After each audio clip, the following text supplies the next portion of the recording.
ছিল জয় চৌধুরী প্রকাশ্যে এসে ক্ষমা চাইবে, কিন্তু সে এসে অন্যদের দায়িত্ব নিচ্ছে এবং এটা তর্ক করছিল। আমরা এখন এই সিদ্ধান্ত নিয়েছি, গণমাধ্যম, বাংলাদেশের সকল গণমাধ্যম জয় চৌধুরীকে বয়কট করলাম আজীবনের জন্য। এবং আরো একটা কথা বলতে চাই, এই ঘোষণার সঙ্গে যদি শিল্পী সমিতি একমত না হয়, শিল্পী সমিতি যদি তাদের কোনো কার্যক্রমে এই ছেলেকে রাখে, তাহলে আমরা শিল্পী সমিতিকে বয়কট করব।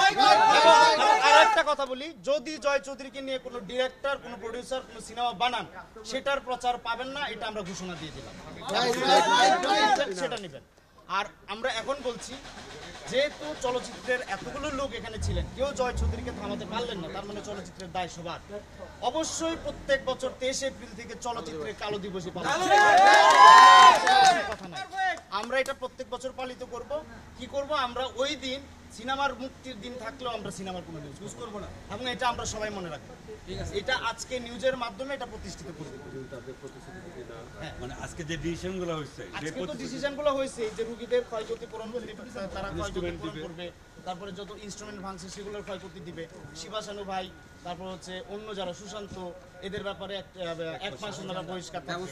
আর জামান, আমরা ভেবেছিলাম যে তিনি শিল্পী সমিতির সদস্য, কিন্তু আমরা জানলাম না, তার চাকরিচ্যুতের কথা বলা হয়েছিল। বাট আমরা এতটা অমানবিক হতে চাই না, আমরা তার চাকরিচ্যুত করতে চাই না, তাকেও 1 মাসের জন্য অফিসে আসতে নিষেধ করা হবে বা কিছু করা হবে। ওইটা তো ওরা থাকলোই, শিল্পী সমিতির সঙ্গে আমাদের কোনো বিরোধ নাই। শিল্পী সমিতি ডিসিশন না মানে এই ডিসিশন জয় চৌধুরীকে যদি তারা কোনো কাজে রাখে, আমরা শিল্পী সমিতি